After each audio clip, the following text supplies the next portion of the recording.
दोस्तों, हमारे कृष्णा भक्ति स्पीच में आपका स्वागत है। श्रीमद् भागवत गीता में भगवान कृष्ण के उपदेशों का वर्णन है। गीता के ये उपदेश श्री कृष्ण ने महाभारत युद्ध के दौरान अर्जुन को दिए थे।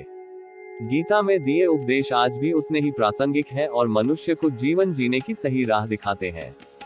गीता की बातों को जीवन में अपनाने से व्यक्ति को खूब तरक्की मिलती है। श्रीमद् भागवत गीता की बातों को अपनाने से जीवन संवर जाता है। इन बातों का अनुसरण करने से व्यक्ति के अंदर से क्रोध और ईर्ष्या की भावना खत्म होती है। आइए जानते हैं क्या वो चीजें जिसके बारे में श्री कृष्ण ने बताया है। श्रीमद् भागवत गीता में श्री कृष्ण कहते हैं, जिस मनुष्य के मन में ईर्ष्या की भावना हो, उसका मन हमेशा अशांत रहता है। गीता में लिखा है कि अगर किसी काम को करने में डर लगे तो याद रखना कि यह संकेत है कि आपका काम वाकई में बहादुरी से भरा हुआ है। गीता के अनुसार नेत्रों से हमें केवल दृष्टि मिलती है, पर हम कब किस में क्या देखते हैं, ये हमारी भावनाओं पर निर्भर करता है।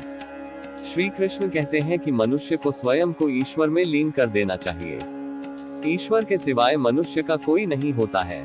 मनुष्य को हर कर्म यह मानकर करना चाहिए कि वह किसी का नहीं है। गीता में लिखा है कि त्याग में स्थायी आनंद छिपा होता है, जबकि भोग से मिलने वाला सुख क्षणिक होता है। श्री कृष्ण कहते हैं कि ईश्वर की कृपा से सत्संग मिलता है, परंतु कुसंगति में मनुष्य अपने कर्मों से पड़ता है। गीता के अनुसार जीत और हार आपकी सोच पर निर्भर करती है। अगर आपने किसी काम की शुरुआत आधे अधूरे मन से की है तो संभावना है कि आपको उसमें हार ही मिले। वहीं आपने जीत ठानकर शुरुआत की है तो आपको जीत ही मिलेगी। श्रीमद् भागवत गीता में श्री कृष्ण कहते हैं, जिस मनुष्य के मन में ईर्ष्या की भावना हो, उसका मन हमेशा अशांत रहता है। गीता में लिखा है कि अगर किसी काम को करने में डर लगे तो याद रखना कि यह संकेत है कि आपका काम वाकई में बहादुरी से भरा हुआ है। गीता के अनुसार नेत्रों से हमें केवल दृष्टि मिलती है, पर हम कब किस में क्या देखते हैं, ये हमारी भावनाओं पर निर्भर करता है। श्री कृष्ण कहते हैं कि मनुष्य को स्वयं को ईश्वर में लीन कर देना चाहिए। ईश्वर के सिवाय मनुष्य का कोई नहीं होता है। मनुष्य को हर कर्म यह मानकर करना चाहिए कि वह किसी का नहीं है।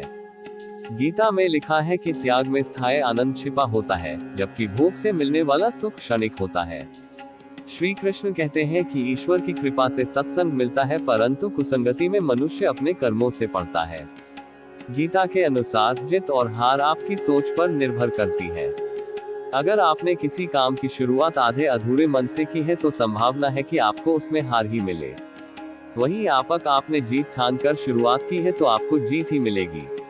वीडियो में बस इतना ही। मिलते हैं अगली वीडियो में। जय श्री कृष्ण।